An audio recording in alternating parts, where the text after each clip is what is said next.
Movie recaps में आपका फिर से स्वागत है। आज मैं आपको 2016 की एक ज़ोंबी हॉरर फिल्म दिखाऊंगा जिसका नाम है ट्रेन टू बुसान। आगे कहानी के राज खुल सकते हैं, इसलिए सावधान रहें और अपना ख्याल रखें। एक ट्रक ड्राइवर क्वारंटाइन जोन के पास पहुंचता है और वहां मौजूद कर्मचारी तुरंत गाड़ी को कीटाणुमुक्त करने लगते हैं। ड्राइवर उनमें से एक से पूछता है कि क्या हो रहा है, तो वह जवाब देता है कि बायोटेक जिले में एक मामूली रिसाव हुआ था, लेकिन कोई बड़ी समस्या नहीं होनी चाहिए। ड्राइवर आगे बढ़ता है और जब वह अपना बचता हुआ फोन उठाने की कोशिश करता है तो सड़क पर किसी चीज से टकरा जाता है। वह ट्रक से बाहर निकलता है और देखता है कि वह एक हिरन है, लेकिन जब वह देखता है कि उसकी गाड़ी पर कोई डेंट नहीं पड़ा है तो वह उसे सड़क पर ही छोड़ देता है। वह जानवर वापस जिंदा हो जाता है। साक वू काम पर है और फोन पर एक क्लाइंट से कुछ शेयरों की बिक्री के बारे में चर्चा कर रहा है। वह एक न्यूज साइट देख रहा है जिसमें एक जलाशय में मछलियों की रहस्यमयी मौत की खबरें हैं। तभी उसका सहायक अंदर आता है। साक वू उसे उस कंपनी के सारे शेयर बेचने के लिए कहता है। बाद में वह अपनी कार पार्क करता है और अपनी पूर्व पत्नी से फोन पर अपनी बेटी सुएन के बारे में बहस करता है। बच्ची अगले दिन अपने जन्मदिन के लिए अपनी माँ के पास जाना चाहती है, लेकिन वह उसे अकेले नहीं जाने देना चाहता। वह घर पहुंचता है जहां उसकी माँ उसके लिए दरवाज़ा खोलती है। बच्ची के कमरे में जाते समय वह उसे अपनी माँ से फोन पर बात करते हुए पाता है, जिसमें वह कह रही है कि वह ट्रेन से अकेले जा सकती है। वह उसे देख लेती है और फोन काट देती है। साक वू सुएन के पास बैठता है और उसे एक हफ्ता इंतजार करने के लिए कहता है जब तक कि उसका काम कम न हो जाए ताकि वह उसे बुसान ले जा सके। वह उसे जन्मदिन का उपहार पहले ही दे देता है। वह उसे खोलती है, लेकिन पता चलता है कि उसके पास पहले से ही वही चीज़ है जो वह उसके लिए पहले भी लाया था। वह उससे पूछता है कि उसे और क्या चाहिए और वह बताती है कि वह अपनी मम्मी के पास जाना चाहती है। सुएन कहती है कि वह अकेले चली जाएगी ताकि उसका समय बर्बाद न हो। साक वू और उसकी माँ बच्ची के बारे में बात करते हैं। वह उसे कहती है कि जब वह बुसान जाए तो अपनी पत्नी से खुलकर बात करे। वह उसे बताता है कि काम पर यह उसके लिए बहुत महत्वपूर्ण समय है, लेकिन उसकी माँ कहती है कि यह सुएन के जीवन का भी महत्वपूर्ण समय है। फिर वह उसे एक कैमरा देकर जाती है जिसमें उस बच्ची के गायन कार्यक्रम की रिकॉर्डिंग है जिसमें वह नहीं गया था। साक वू वीडियो देखता है और देखता है कि उसे कितना दुख हो रहा है, इसलिए वह उसे वहां ले जाने का फैसला करता है। कार में वह सुएन से उस कार्यक्रम के बारे में बात करता है और उसे जीवन का सबक सिखाने की कोशिश करता है। तभी वह सड़क पर एक एम्बुलेंस से टकराते टकराते बचता है। वे रुकते हैं और गाड़ियों के पूरे काफिले को गुजरते हुए देखते हैं। अचानक लड़की आसमान से कुछ गिरते हुए देखती है और कार के शीशे में दूर लगी आग की परछाई दिखाई देती है। स्टेशन पर बुसान जाने वाली ट्रेन रवाना होने के लिए तैयार हो रही है।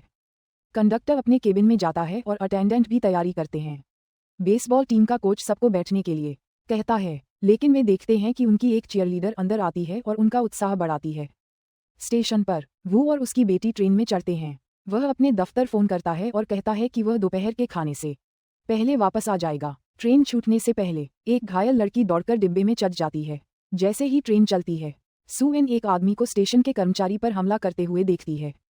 ट्रेन में चढ़ी लड़की के पैर पर काटने का निशान है। यांग सू एक अटेंडेंट को बताता है कि एक अजीब आदमी ट्रेन में कूदकर चढ़ा है और वह काफी देर से बाथरूम में है। सुएन को उत्सुकता होती है और वह देखने जाती है कि क्या हो रहा है। वह आदमी बार बार कह रहा है कि सब मर चुके हैं, लेकिन अटेंडेंट समझ नहीं पाता कि उसका क्या मतलब है और उसे बाथरूम से बाहर निकालने की कोशिश करता है। जख्मी लड़की ट्रेन के बीच से गुजरती है और बेहोश हो जाती है, लेकिन ऐसा लगता है कि किसी का ध्यान उस पर नहीं गया। सुएन बाथरूम जाना चाहती है, लेकिन उसकी मुलाकात सांघवा से होती है जो अपनी पत्नी के लिए दरवाजे पर पहरा दे रहा है और वह उसे अगले डिब्बे के दूसरे बाथरूम में जाने के लिए कहता है। महिला अटेंडेंट उस जख्मी लड़की को तड़पते हुए पाती है और तुरंत मेडिकल सहायता के लिए फोन करती है। साक वू अपने फोन से जागता है और उसे पता चलता है कि सुएन गायब है। उसका सहायक उसे बताता है कि देश भर में कुछ हो रहा है। वह फोन काट देता है और लड़की को ढूंढने जाता है। डिब्बे के यात्री टीवी पर फैल रही तबाही को देखते हैं। अटेंडेंट अपने चीफ को फोन करती रहती है और वह जख्मी लड़की खड़ी हो जाती है, जो पूरी तरह से ज़ोंबी बन चुकी है। जब वह जवाब नहीं देती तो उसका चीफ उस डिब्बे की ओर दौड़ता है और सुएन एक शौचालय में चली जाती है। वह लड़की अटेंडेंट की पीठ पर है और जैसे ही वे एक डिब्बे में दाखिल होते हैं, वह उसे काट लेती है, जिससे बाकी लोग डर जाते हैं। इसके बाद बेसबॉल टीम पर हमला होता है और अटेंडेंट भी ज़ोंबी बन जाती है। हर तरफ कोहराम मच जाता है। मुख्य अटेंडेंट अगले डिब्बे के यात्रियों को भागने के लिए कहता है। इस बीच साक वू अपनी बेटी को ढूंढता है, लेकिन इससे पहले कि वह उसे ढूंढ पाए, उसे दूसरे डिब्बे में कुछ गड़बड़ महसूस होती है। सुएन को भी चीखें सुनाई देती हैं। लोग उन दोनों के पास से भागते हैं और पिता देखता है कि चीफ पर ज़ोंबी अटेंडेंट हमला कर रही है और चीफ भी जल्दी ही ज़ोंबी बन जाता है। सुएन अपने पिता के पीछे दिखाई देती है। वह उसे पकड़ता है और भागता है क्योंकि पूरी ट्रेन में ज़ोंबियों का झुंड उनका पीछा कर रहा होता है। सांग हवा अपनी गर्भवती पत्नी सुंग क्यम को जल्दी करने के लिए कहता है जब वह कुछ होते हुए देखता है। एक ज़ोंबी उनके सामने एक महिला को काट लेता है और सुंग क्यम के कहने पर वह मदद करने की कोशिश करता है, लेकिन उस पर हमला हो जाता है। साकू अगले डिब्बे की ओर भागता है, जबकि सांग हवा ज़ोंबी को बाथरूम में बंद कर देता है। वह अपनी पत्नी को भागने के लिए कहता है, लेकिन जल्द ही दूसरे ज़ोंबी वहां पहुंच जाते हैं। बाकी लोग अभी भी टीवी पर ये सब देख रहे हैं क्योंकि दूसरे डिब्बों से लोग अंदर भाग रहे हैं। साकू दरवाज़ा पकड़ लेता है और सुंग क्यम के चेहरे के सामने उसे बंद कर देता है। सांग हवा एक ज़ोंबी से लड़ने में कामयाब होता है और वे डिब्बे में दाखिल हो जाते हैं। इससे पहले कि वो चीज़ें अंदर आ सकें, दरवाज़ा बंद कर देते हैं। साकू देखता है कि ज़ोंबी दरवाज़ा खोलना नहीं जानते और उस आदमी से कहता है कि उसे छोड़ दे। उसने ये भी महसूस किया कि जब उन्होंने उन्हें देखा तब उन्होंने हमला किया, इसलिए सुंग क्यम दरवाजे को ढक देती है, जिससे ज़ोंबी शांत हो जाते हैं। कंडक्टर घोषणा करता है कि वे अगले शहर में नहीं रुकेंगे, इसलिए यून सुक इंटरकॉम पर उससे बात करता है और पूछता है कि क्या उसे पता भी है कि ट्रेन में क्या हो रहा है। वह कहता है कि आदेश कंट्रोल सेंटर से आया है। साकू को उसकी मां का फ़ोन आता है क्योंकि वह उनके लिए चिंतित है। वह उसे अपनी बेटी का ख्याल रखने के लिए कहती है। फ़ोन पर बात करते समय ही वह महिला बदल जाती है। साकू समझ जाता है कि क्या हुआ है, लेकिन सू इनको नहीं बताता। ट्रेन धीमी हो जाती है और जिस स्टेशन से वे गुजर रहे हैं वहां के लोग खिड़कियों को पीटने लगते हैं और मदद की भीख मांगते हैं, जबकि ज़ोंबी उन पर हमला करते हैं और उन्हें खा जाते हैं। एक सार्वजनिक घोषणा में एक सरकारी अधिकारी नागरिकों को सूचित करता है कि कई बड़े शहरों में हिंसक दंगे भड़क उठे हैं, जिससे कई मौतें हुई हैं। सरकार ने कई प्रमुख जिलों को बंद कर दिया है। ट्रेन में सवार लोग सोशल मीडिया चेक करते हैं और लोगों पर हमला होने के वीडियो देखते हैं। घोषणा जारी रहती है जिसमें नागरिकों को सूचित किया जाता है कि आपातकाल की स्थिति घोषित कर दी गई है। अधिकारी कहता है कि नागरिकों को झूठी खबरों पर भरोसा नहीं करना चाहिए और घर में शांत रहना चाहिए। वह लोगों को आश्वासन देता है कि शहर जलने के बावजूद उनकी सुरक्षा खतरे में नहीं है। ट्रेन में मौजूद लोगों ने दरवाज़ा बंद कर दिया है और विपरीत दिशा में जा रहे हैं। सू इन अपने पिता को बताती है कि उसकी मां का फ़ोन काम नहीं कर रहा है, इसलिए वह उसे बिठा देता है और खुद फ़ोन करने की कोशिश करता है। इन गिल जॉन गिल को उनके बगल वाली सीट पर बिठा देती है, तो लड़की इन गिल को अपनी सीट दे देती है। सांग हवा उस पिता और बच्ची को आते हुए देखता है और वह अभी भी गुस्से में है कि उसने पहले उनके चेहरे पर दरवाज़ा बंद कर दिया था। साकू उस लड़की को निस्वार्थ होने के लिए डांटता है और कहता है कि ऐसी स्थितियों में उसे सबसे पहले अपना ख्याल रखना चाहिए। कंडक्टर की एक और घोषणा उन्हें सूचित करती है कि वे एक स्टेशन पर रुकेंगे जहां उनकी ट्रेन की सुरक्षा के लिए सेना तैनात की गई है। साकू यान सुक को फ़ोन पर किसी से पूछते हुए सुनता है कि किन शहरों में प्रवेश किया जा सकता है और ऐसा लगता है कि जहां वे रुकने वाले हैं वह शहर सूची में नहीं है। वह अपनी बेटी को वहीं रहने के लिए कहता है जहां वह है और फ़ोन करने के लिए दूसरे डिब्बे में जाता है। सांग हवा लड़की से उसके पिता के बारे में पूछता है और जब वह उसे बताती है कि वह एक फंड मैनेजर है तो वह कहता है कि इसका मतलब है कि वह एक खून चूसने वाला इंसान है। बच्ची सहमत हो जाती है और उसकी पत्नी उसे कुछ कैंडी देकर माहौल को हल्का करने की कोशिश करती है। फिर वह उसे अपने बच्चे को नमस्ते कहने और पेट छूने के लिए कहती है। सू इनको एक लात महसूस होती है। साकू एक क्लाइंट को फ़ोन करता है जिसे लगता है कि वह मदद कर सकता है। वह उससे उस शहर के बारे में पूछता है जहां वे रुकेंगे और आदमी साकू को बताता है कि पहुंचते ही उन्हें क्वारंटीन कर दिया जाएगा। जब साकू उसे बताता है कि उसकी बेटी उसके साथ है और अगर वह उनकी मदद करेगा तो वह उस पर एक एहसान करेगा, तो आदमी कहता है कि मुख्य चौक पर न जाएं, बल्कि पूर्वी चौक पर जाएं। वह अपने आदमियों को बता देगा। साकू डिब्बे में उस बेघर आदमी को देखता है। बाद में ट्रेन उस शहर में पहुंचती है जहां सेना को इंतजार करना चाहिए था, लेकिन वहां कोई नहीं होता। यान सुक सबसे पहले बाहर निकलता है और साकू और उसकी बच्ची समेत बाकी सभी उसके पीछे चलते हैं। बेसबॉल टीम के बचे हुए बच्चे बेसबॉल बैट लेकर ट्रेन से बाहर निकलते हैं। अटेंडेंट में से एक कंडक्टर को ज़ोंबी वाला डिब्बा दिखाने ले जाता है। जब यान सुक उनसे मिलता है और उन्हें बताता है कि पुसान उन चुनिंदा शहरों में से एक है जो अभी भी खुले हैं, वह कंडक्टर को ज़ोंबी वाले डिब्बे को अलग करने के लिए कहता है, लेकिन ऐसा नहीं किया जा सकता। कंडक्टर सहमत होता है कि उन्हें सीधे पुसान जाना चाहिए, लेकिन पहले यात्रियों को ट्रेन में वापस लाना चाहता है। इस बीच यात्री खाली स्टेशन में जा रहे हैं।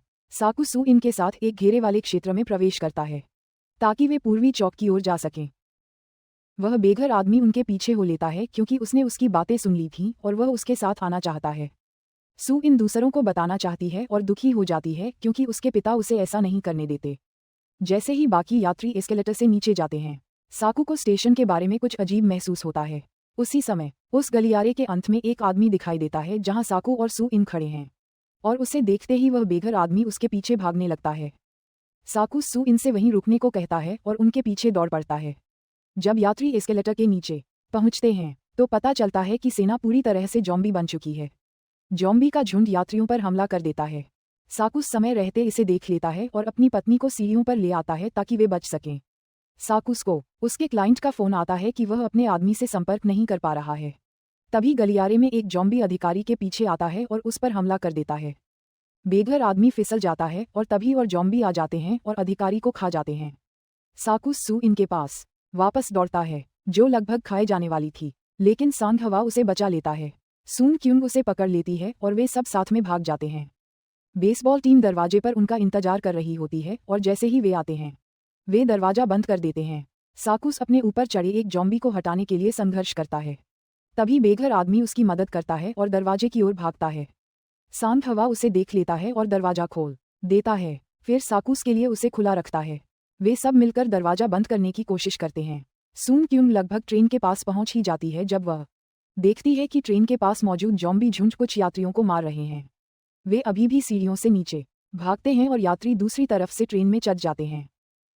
अचानक स्टेशन का जॉम्बी झुंड खिड़कियों को तोड़कर ट्रेन पर गिर जाता है।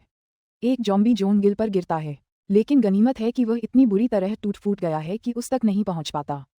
सून क्यूंग और सू इन दूसरी बहन को विपरीत दिशा में ले जाती हैं, जबकि जॉम्बी उनके पीछे पड़ा है। जोन गिल को एक अटेंडेंट और चीयरलीडर बचा लेते हैं। वे सही समय पर ट्रेन में चढ़ जाते हैं। दूसरी बहन, लड़की और गर्भवती महिला एक और डिब्बे में घुस जाते हैं और जॉम्बी के पहुंचने से पहले बेघर आदमी को भी अंदर ले लेते हैं। जॉम्बी ट्रेन को घेर लेते हैं तो येउन सुक अटेंडेंट से कहती है कि अगर उन्हें बचना है तो ट्रेन चलानी होगी। चीयरलीडर कहती है कि वे ऐसा नहीं कर सकते क्योंकि उसके दोस्त अभी भी बाहर हैं, लेकिन अटेंडेंट कंडक्टर को फोन करके ट्रेन चलाने को कहता है। इसी बीच सांग हवा आखिरकार दरवाजा लॉक कर देता है। अचानक जैसे ही वे लोग भाग रहे होते हैं जॉम्बी कांच तोड़कर अंदर आ जाते हैं। वे देखते हैं कि ट्रेन चल रही है और जल्दी करते हैं, लेकिन जैसे ही वे सीढ़ियों के बेस तक पहुंचते हैं 2 बेसबॉल खिलाड़ी जॉम्बी द्वारा मार दिए जाते हैं। आखिरी खिलाड़ी जम जाता है, लेकिन सेओक वू उसे उठाकर दौड़ाता है और बिना देर किए ट्रेन के अंदर ले आता है। सांग हवा पीछे रह जाता है और सेओक वू अपना हाथ आगे बढ़ाता है, लेकिन वह आदमी एक डंडा और ढाल उठा लेता है और आने वाले जॉम्बी से खुद को बचाता है। आखिरकार वह भी ट्रेन के अंदर पहुंच जाता है। इसी बीच कंडक्टर कंट्रोल सेंटर को फोन करके पूछता है कि क्या बुसान के लिए रास्ता खुला है। उसे वहीं आगे बढ़ने की सलाह दी जाती है, लेकिन वह पूछता है कि स्टेशन से संपर्क होते ही उसे सूचित किया जाए। सुन क्यूंग और बाकी लोग 2 जॉम्बी वाले डिब्बों के बीच फंस जाते हैं। उसे एक खुला शौचालय दिखता है और वह दूसरों को वहां आने का इशारा करती है। सब अंदर चले जाते हैं और जब सुन क्यूंग अंदर कदम रखती है तो एक जॉम्बी उस पर हमला कर देता है। जैसे ही बाकी जॉम्बी उनका पीछा करते हैं वे बड़ी मुश्किल से दरवाजा बंद करके रखते हैं। ट्रेन के दूसरे हिस्से में कुछ लोग कांच के दरवाजों को ढक रहे होते हैं। तभी कंडक्टर घोषणा करता है कि ट्रेन सीधे बुसान जाएगी। चीयरलीडर को आखिरी बेसबॉल खिलाड़ी का फोन आता है और वह माफी मांगता है क्योंकि कोई और नहीं बचा। उसी समय सेओक वू अपनी बेटी तक पहुंचने की कोशिश कर रहा होता है। तभी उसे सांग हवा को उसके फोन पर उससे बात करते हुए सुनाई देता है। वह उसे बताती है कि वे डिब्बा नंबर 13 के शौचालय में फंसे हैं। बेसबॉल खिलाड़ी उन्हें बताता है कि बाकी लोग डिब्बा 15 में हैं। वे लोग दूसरों को बचाने की तैयारी करते हैं। सांग हवा अपनी रणनीति बनाता है, खुद को सबसे आगे, लड़के को बीच में और सेओक वू को पीछे रखता है। वे टनल पार करने तक का इंतजार करेंगे। जॉम्बी उन्हें तुरंत देख लेते हैं और वे तीनों लड़ते हुए अंदर जाते हैं। सांग हवा अपने नंगे हाथों से जॉम्बी को मारना शुरू करता है और सेओक वू उसकी साइड से मदद करता है। लड़का अपने बैट का हथियार के रूप में इस्तेमाल करता है और वे एक न रुकने वाली टीम की तरह लड़ते हैं। अगला डिब्बा जॉम्बी बेसबॉल खिलाड़ियों से भरा है और लड़का डरकर जम जाता है। सांग हवा उसे धक्का देकर हटाता है और जॉम्बी से लड़ता है। सेओक वू उनका एक बैट ढूंढ लेता है और उनसे लड़ने की कोशिश करता है। वे दोनों बेसबॉल वाले जॉम्बी के साथ फंस जाते हैं और लड़का कुछ नहीं कर पाता। अचानक वे दूसरी टनल से गुजरते हैं और जॉम्बी अजीब व्यवहार करने लगते हैं। सेओक वू बैट से शोर करता है जिसका पीछा जॉम्बी करते हैं और वे वहां से भागने में सफल हो जाते हैं। जैसे ही वे दरवाजे से गुजरते हैं ट्रेन टनल पार कर लेती है और जॉम्बी फिर से हमला कर देते हैं। वे डिब्बों के बीच आराम करते हैं जब सेओक वू को एक विचार आता है कि टनल से गुजरते समय वे अपने फोन का इस्तेमाल भ्रमित करने के लिए कर सकते हैं। वे अंधेरे में डिब्बे में घुसते हैं जब जॉम्बी उन्हें देख नहीं पाते और सेओक वू सांग हवा का फोन डिब्बे के पीछे फेंक देता है। वह उस पर कॉल करता है और जॉम्बी फोन की ओर दौड़ पड़ते हैं, जिससे वे बिना लड़े बच निकलते हैं। वे शौचालय तक पहुंच जाते हैं और एक दूसरे को देखकर सब बहुत खुश हो जाते हैं। बेसबॉल खिलाड़ी को एक और शौचालय मिल जाता है और सुरंग से गुजरते समय वो दूसरों को अंदर ले लेता है। सोक वू ने हिसाब लगा लिया है कि अगली सुरंग तक उनके पास कितना समय है और लड़का डिब्बा नंबर 15 में अपनी सहेली को मैसेज करता है। चीयरलीडर खुश है कि वो उनके डिब्बे तक जिंदा पहुंच जाएगा, इसलिए वो ये बात दूसरों को बताती है। यांग सुक को उनका आना बिल्कुल पसंद नहीं आता, क्योंकि उन्हें लगता है कि वे संक्रमित हो सकते हैं। बाकी लोग भी उसकी बात से सहमत दिखते हैं। वो अटेंडेंट से मिन्नत करती है कि वो दूसरों को समझाने में उसकी मदद करे, पर वो भी यांग सुक का ही साथ देता है। जैसे ही ट्रेन सुरंग में पहुंचती है, सब शौचालय से बाहर निकलते हैं, लेकिन अब उन्हें ये सोचना होगा कि ज़ोंबीज से बचकर कैसे निकलें। सब सामान रखने वाले रैक के सहारे रैंक कर आगे बढ़ते हैं।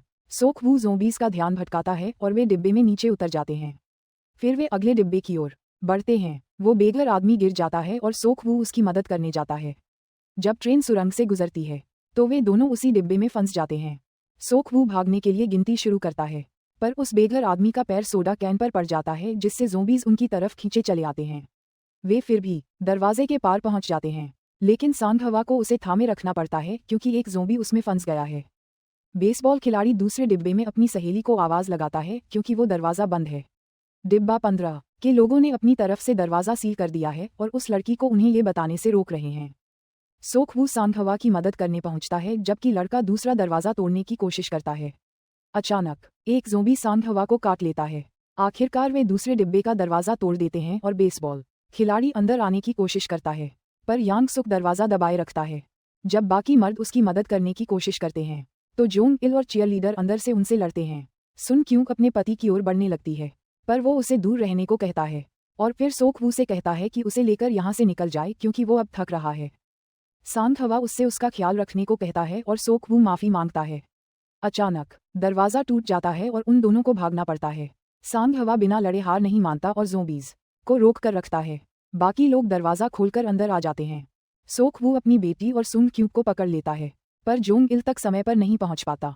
वो दरवाज़ा बंद करता है और तुरंत यांग सुक पर हमला कर उसे कमीना कहता है। यांग सुक कहता है कि सोक वू संक्रमित है और अटेंडेंट उन्हें गलियारे में जाने को कहता है। डिब्बा 15 के सभी यात्री उन्हें बाहर निकलने को कहते हैं। वो बेघर आदमी पहले जाता है। चीयरलीडर उनके साथ नहीं रुकना चाहती, इसलिए वो बेसबॉल खिलाड़ी के साथ चली जाती है। सुन क्यूंग सू इनसे कहती है कि उन्हें भी चलना चाहिए और सोक वू उनके पीछे चल देता है। बाकी लोग उन्हें गलियारे में बंद कर देते हैं। जोंग इल दरवाजे के दूसरी तरफ अपनी ज़ोंबी बहन को देखती है और इससे पहले कि कोई उसे रोके वो दरवाज़ा खोल देती है। डिब्बा 15 के यात्रियों पर ज़ोंबीज हमला कर देते हैं। इसी बीच कंडक्टर बुसान के हालात जानने के लिए फ़ोन करता है। उसे कोई जवाब नहीं मिलता, पर वो शहर में आग जलती हुई देखता है। सोक वू आखिरकार अपनी बेटी से बात करता है। वो कहता है कि वो उसके जन्मदिन पर उसे उसकी माँ के पास ले जाएगा। बाद में सोक वू को उसके असिस्टेंट का फ़ोन आता है, जो उसे बताता है कि बुसान की सुरक्षा बाकी सभी शहरों से बेहतर है। वो उसे ये भी बताता है कि ये वायरस उनकी ही एक कंपनी से शुरू हुआ था। रास्ते में रुकावट होने के कारण ट्रेन अचानक रुक जाती है। कंडक्टर ऐलान करता है कि वो बचे हुए लोगों को बुसान ले जाने के लिए दूसरी ट्रेन ढूंढेगा। यांग सुक और अटेंडेंट ज़ोंबी के हमले से बच गए हैं। कंडक्टर पहली ट्रेन की जांच करता है, पर ज़ोंबीज से भरी होने के कारण वो दूसरी तलाशने निकल पड़ता है। सोक वू बाकी लोगों से कहता है कि उन्हें निकलना होगा और बुसान पहुंचने का रास्ता ढूंढना होगा। इस बीच कंडक्टर दूसरी ट्रेन की तलाश जारी रखता है। उसे एक खाली ट्रेन मिलती है और वो उसे चालू करता है। यांग सुक और अटेंडेंट शौचालय में फंसे हुए हैं। वो अटेंडेंट से पहले जाने को कहता है और बचने के लिए उसे ज़ोंबीज के सामने धक्का दे देता है। इसी दौरान एक जलता हुआ डिब्बा उन ट्रेनों से टकराता है जहां बचे हुए लोग हैं और उन्हें अलग कर देता है। बेसबॉल खिलाड़ी चीयरलीडर को एक ट्रेन में ले जाता है और जब वो दरवाज़ा खोलने की कोशिश करता है तो यांग सुक वहां आकर लड़की की बलि दे देता है और लड़के को ज़ोंबी से लड़ने के लिए छोड़ देता है। वो भाग निकलता है और लड़का ज़ोंबी को हटा देता है। लड़की उसकी बाहों में ही बदलने लगती है और फिर उसे काट लेती है। इसी बीच सू इन सोक वू को जगाती है। वे दोनों सुन क्यूंग और वो बेघर आदमी एक ज़ोंबी डिब्बे के नीचे फंसे हुए हैं। यांग सुक चलती ट्रेन की ओर भागता है और जब कंडक्टर उसकी मदद करने की कोशिश करता है तो वो उसे भी पीछे छोड़ देता है। ट्रेन का डिब्बा लगातार धंस रहा है, पर सोक वू को बाहर निकलने का रास्ता मिल जाता है। जैसे ही वो दूसरों को खींचने के लिए मुड़ता है, दरार बंद हो जाती है। ज़ोंबीज ट्रेन की खिड़कियां तोड़ देते हैं और वो बेघर आदमी उन्हें लड़कियों तक पहुंचने से रोकने की कोशिश करता है। सोक वू उस दरार को फिर से खोलता है और वे दोनों बाहर निकल जाते हैं, लेकिन वो आदमी अंदर ही रह जाता है। संग क्यूंग सोक वू और बच्ची हॉर्न की आवाज़ सुनकर भागते हैं और चलती हुई ट्रेन को पकड़ने की कोशिश करते हैं। स्टेशन के सारे ज़ॉम्बी एक के ऊपर एक गिरते हुए ट्रेन की तरफ दौड़ते हैं। वो तीनों ट्रेन पर चढ़ जाते हैं, पर उनके साथ ज़ॉम्बी भी चढ़ने लगते हैं। ज़ॉम्बी ट्रेन को कसकर पकड़े होते हैं और सोक वू उन्हें नीचे गिराने की कोशिश करता है और आखिरकार कामयाब हो जाता है। वो तीनों ड्राइवर को ढूंढते हैं, लेकिन केबिन में उन्हें आधा ज़ॉम्बी बन चुका यांग सुक मिलता है। वो दरवाज़ा खोलने में कामयाब हो जाता है। सोक वू उसे बताता है कि वो इन्फेक्ट हो चुका है और जैसे ही वो पूरी तरह ज़ॉम्बी बनता है, वो उन पर हमला कर देता है। सोक वू उससे लड़ता है और संग क्यूंग उसे पीछे से हटाती है। सोक वू यांग सुक को पकड़ लेता है और वो उसे काट लेता है। सोक वू खुद को ट्रेन से बांध लेता है और फिर उस आदमी को बाहर फेंक देता है। उसे एहसास होता है कि उसे काट लिया गया है, इसलिए ज़ॉम्बी बनने से पहले वो उन दोनों को केबिन के अंदर करता है और बताता है कि ब्रेक कहाँ है। सोक वू सू इनसे कहता है कि वो संग क्यूंग के साथ रहे और बुसान पहुंच जाए जहां वो सुरक्षित रहेगी। बच्ची उसे छोड़ना नहीं चाहती, पर ज़ॉम्बी बनने से पहले वो उसका हाथ छुड़ाकर केबिन से बाहर निकल जाता है और उसे रोते चिल्लाते पीछे छोड़ देता है। जैसे ही वो ज़ॉम्बी बनने लगता है, उसे सू इन के जन्म का दिन याद आता है और फिर वो ट्रेन से कूद जाता है। संग क्यूंग और सू इन को रुकना पड़ता है और ट्रेन छोड़नी पड़ती है क्योंकि पटरियों पर रास्ता बंद है। वो मलबे और लाशों के बीच से पैदल आगे बढ़ते हैं। वो दोनों एक अंधेरी सुरंग में जाते हैं। दूसरी तरफ फौज तैनात है। एक स्नाइपर का निशाना उन पर है, पर वो समझ नहीं पा रहा कि वो इन्फेक्टेड हैं या नहीं। तभी उन्हें मारने का हुक्म आता है और अचानक सू इन अपना गाना गाने लगती है। सैनिकों ने संदेश भेजा कि कुछ जीवित लोग आ रहे हैं और इसी तरह ये संघर्षपूर्ण सफर अपनी मंजिल तक पहुंचा।